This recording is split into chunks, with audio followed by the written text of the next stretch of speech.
IPL पर एक update खत्म नहीं होती, एक नई अपडेट आ जाती है, क्योंकि भाई 10 टीमें ही हैं तो सारी की सारी अपडेट्स लगातार आ रही हैं, हर प्लेयर को लेकर आ रही हैं, हर टीम को लेकर आ रही है। तो एक और बड़ी अपडेट आई है, उसी के लिए आपके साथ जुड़ गए हैं। नमस्कार, मेरा नाम है गौरव और आप देख रहे हैं टीवी 24 स्पोर्ट्स और आपको इस पूरे के पूरे मुद्दे पर बताएंगे जो कि शुरू हुआ है अब राजस्थान रॉयल्स से।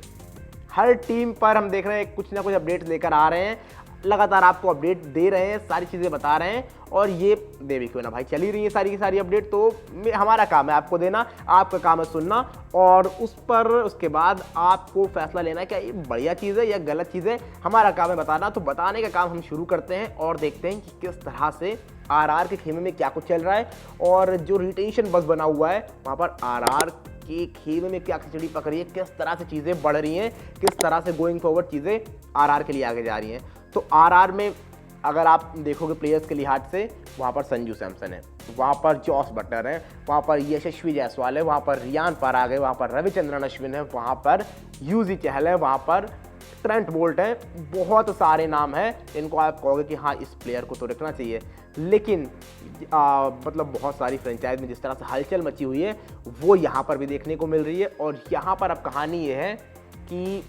आरआर खेमे में भी बहुत बड़े पटाखे फूटने वाले हैं। दिवाली से अभी आई थिंक मेरे ख्याल से 2-3 दिन दूर है दिवाली, 3-4 दिन, और उससे पहले आरआर खेमे में भी कुछ पटाखे जो हैं वो फूटने वाले हैं, क्योंकि आरआर जो प्लान कर रही है उनके लिहाज से रियान पराग, संजू सैमसन और इसके बाद एक और प्लेयर यशस्वी जायसवाल, इन 3 प्लेयर्स को रिटेन कर रहा है। जहाँ पर फर्स्ट चॉइस उनके होंगे संजू सैमसन, सेकेंड चॉइस होंगे उसके बाद यशस्वी जायसवाल, थर्ड चॉइस रियान पराग, यानी हाँ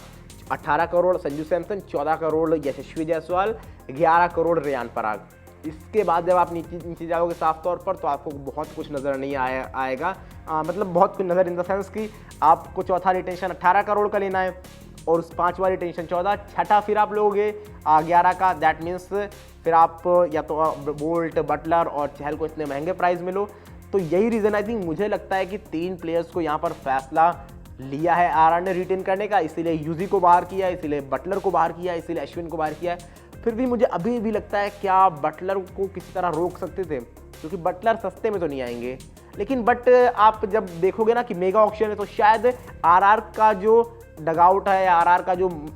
सपोर्ट स्टाफ है, मैनेजमेंट है, ओनरशिप है, वो ये सोच रहे हैं, ओनर्स हैं उनके, जो ये सोच रहे हैं कि मेगा ऑक्शन है, बहुत ज़्यादा प्लेयर महंगे नहीं जाएंगे। और ये हमने यूजी के साथ देखा भी था इसके पहले ऑक्शन में, यहाँ पर लग रहा था कि यूजी 10 करोड़ उसके पहले तो नहीं रुकेंगे, लेकिन 6-6.5 करोड़ में आरआर उनको ले आई थी, आरसीबी उनको नहीं ले जा पाई थी जिन्होंने रिलीज़ कर दिया था, तो आरआर को सस्ते में मिल गई थी यूजी। तो आई थिंक वही वो सोच रहे हैं कि ऑक्शन में जाते हैं, ज़्यादा से ज़्यादा होगा क्या, राइट टू मैच, तो राइट टू मैच कार्ड मेरे पास 3 है, हम उन 3 राइट टू मैच कार्ड्स का यूज़ करेंगे और अपने प्लेयर्स को वापस ले आएंगे, शायद जितने अमाउंट में हम चाह रहे हैं उससे सस्ते में मिल जाएंगे। और यही रीज़न मुझे नज़र आ रहा है फिलहाल एज ऑफ नाउ कि यूजी, चहल, बटलर और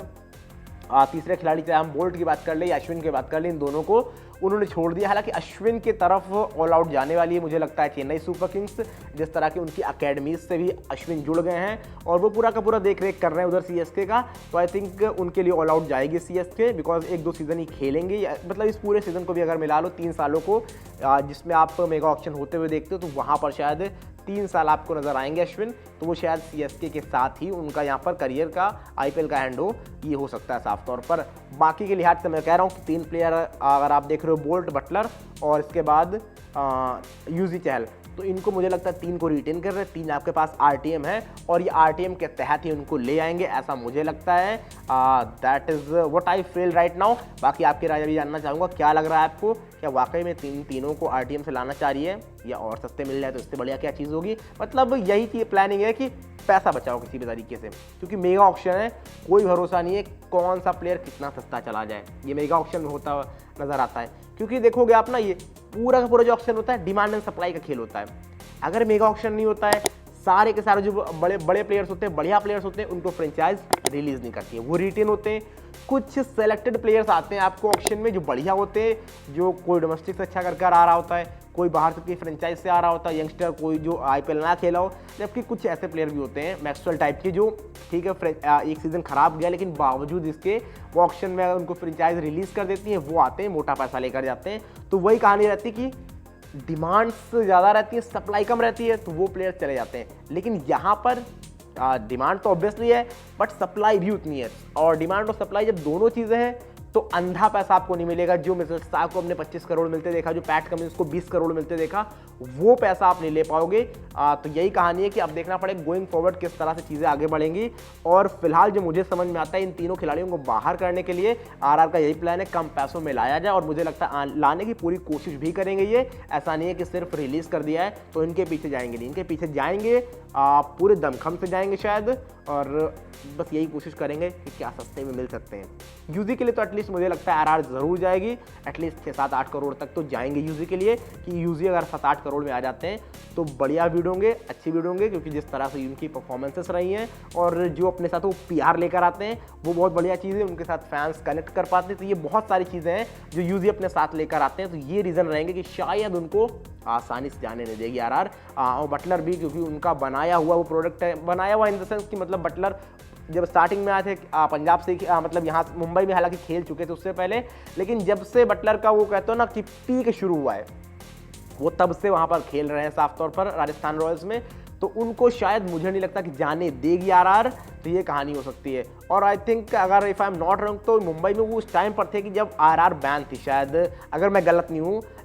बाकी आप लोग बताइए कमेंट बॉक्स में ज़रूर कि कौन सा सीज़न था जब मुंबई के लिए खेल रहे थे, क्या उस टाइम आरआर थी या फिर नहीं थी। जो भी आपको लगता है जल्दी जल्दी कमेंट करके बताइएगा इन सारी चीज़ों को। और आरआर के रिटेंशन के बारे में क्या है आपकी राय, किस तरह से गोइंग फॉरवर्ड चीज़ें आगे बढ़ेंगी और क्या प्लानिंग लेकर उतरेगी आरआर ऑक्शन में, जो भी आपको लगता है जल्दी जल्दी कमेंट करके बताइए क्या है आपकी राय।